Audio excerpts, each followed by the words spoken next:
大家好，我哋係心思，你哋有冇用過交友 App？ 今集我哋就嘗試透過交友 App 嚟介紹海爾切卡嘅《扁平時代》呢一本書，睇下演算法點樣將我哋嘅生活變得冇品味、單調同冇驚喜。記得按個讚，分享俾朋友，又或者訂閱我哋嘅頻道，等多啲人可以聽到我哋嘅故事啦。今日隔籬部門個 Peter 陰陰嘴咁笑住行埋嚟，話有嘢益我。佢話近排參加咗個交友 App， 今晚有個 speed dating 嘅活動，咁啱佢個朋友甩咗底，佢就問我去唔去。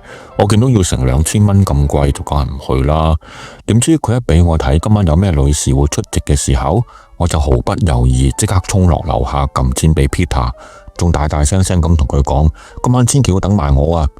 個 speed dating 嘅活動喺一間5星級酒店嘅餐廳舉行，所有男士6點半已經乖乖地坐晒喺度，女士們就7點鐘準時到達，活動正式開始。一開始每對男女就有5分鐘時間傾偈，無論傾成點，5分鐘一到，男士就要換人。今次嘅活動真係令我大開眼界啊！全部女士都有備而嚟，好似 IG filter 咗咁，完美到冇人有啊！個個都大眼、高鼻、嘴唇厚、腰細同大胸，我見到之後有啲心動啊！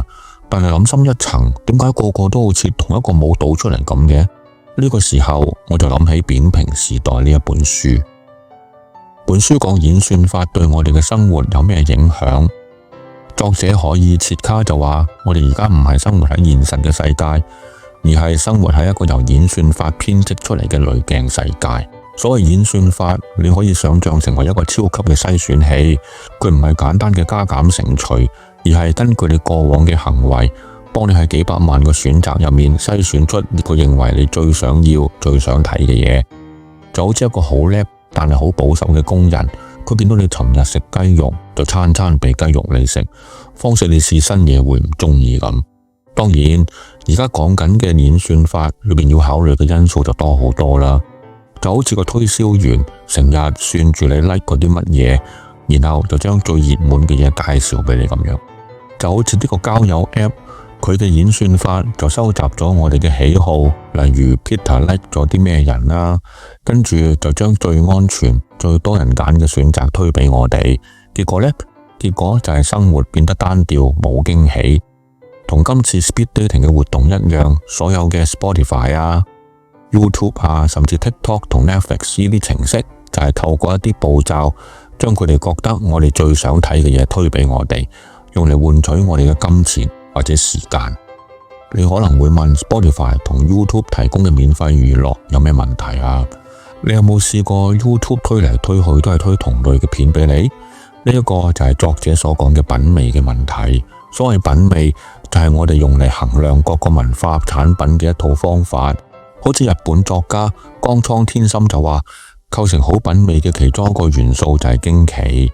法國有一個哲學家就話，一樣事物之所以令我哋咁驚奇，就係因為佢令我哋產生疑惑、有新意同出乎意料之外。品味就係要慢慢培養出嚟，我哋要投入時間，要體會，先至可以領會到真正嘅驚奇，咁先至可以培養出品味。但係演算法嘅邏輯就係預測。佢想知道你下一秒想睇乜，然後就餵埋你後邊，唔係想你驚奇，而係想你沉迷。當你唔使再主動去揾、去探索嘅時候，你嘅品味肌肉就會慢慢萎縮，就好似長期食流質食物咁，你慢慢就會失去思考嘅能力。呢一個就係作者所講嘅扁平時代。例如，你有冇發覺依家去邊間餐廳影出嚟嘅相都係差唔多？點解？係因為店主知道只要裝修成咁，演算法就會覺得呢間鋪頭符合文青嘅標籤，然後就會推俾中意呢一種風格嘅人。結果演算法唔單止統治咗我哋部電話，佢亦都統治埋現實世界嘅空間。我哋為咗迎合演算法，親手扼殺咗自己嘅獨特性，將現實嘅世界變得扁平。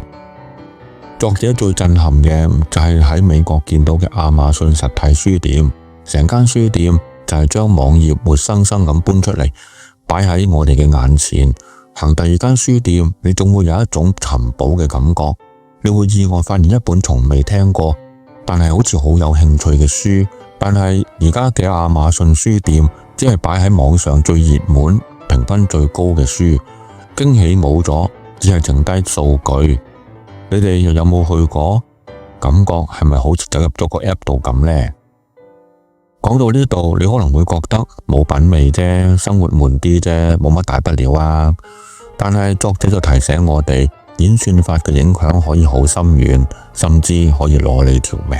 就好似喺2017年嘅倫敦，一個有抑鬱症嘅女學生，就係因為佢喺 IG 同 Pinterest 度睇過有關自殺、自殘又或者抑鬱情緒嘅資訊。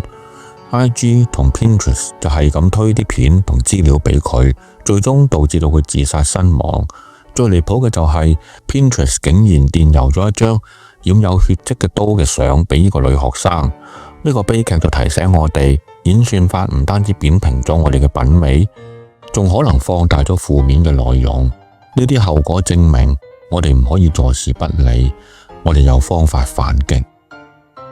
作者話，既然改變唔到演算法，就唯有遠離一陣。就好似作者，佢完全唔用社交媒體成3個月。一開始嘅時候，佢都會手痕，想睇下電話，亦都會焦慮、脾氣變差同全身唔舒服。但係過咗一排，習慣咗就冇事啦。之後佢就發現生活多咗好多驚喜。我哋大家都可以試下呢一個方法，就算戒唔甩，都可以定期排下毒。例如星期六或者星期日就列為排毒日，閂咗部電話去散步，又或者睇本書。我哋挑戰你啊，今個星期就試下，然後留言話俾我哋知個感覺係點。我哋今日要講嘅就係咁多。本書仲有好多有趣嘅嘢，例如演算法點樣捧紅一個網紅啊，同埋有更多書中嘅故事。若果有興趣嘅，就買本書嚟睇下啦。記得 like、share 同 subscribe。我哋下次再講啦，再見。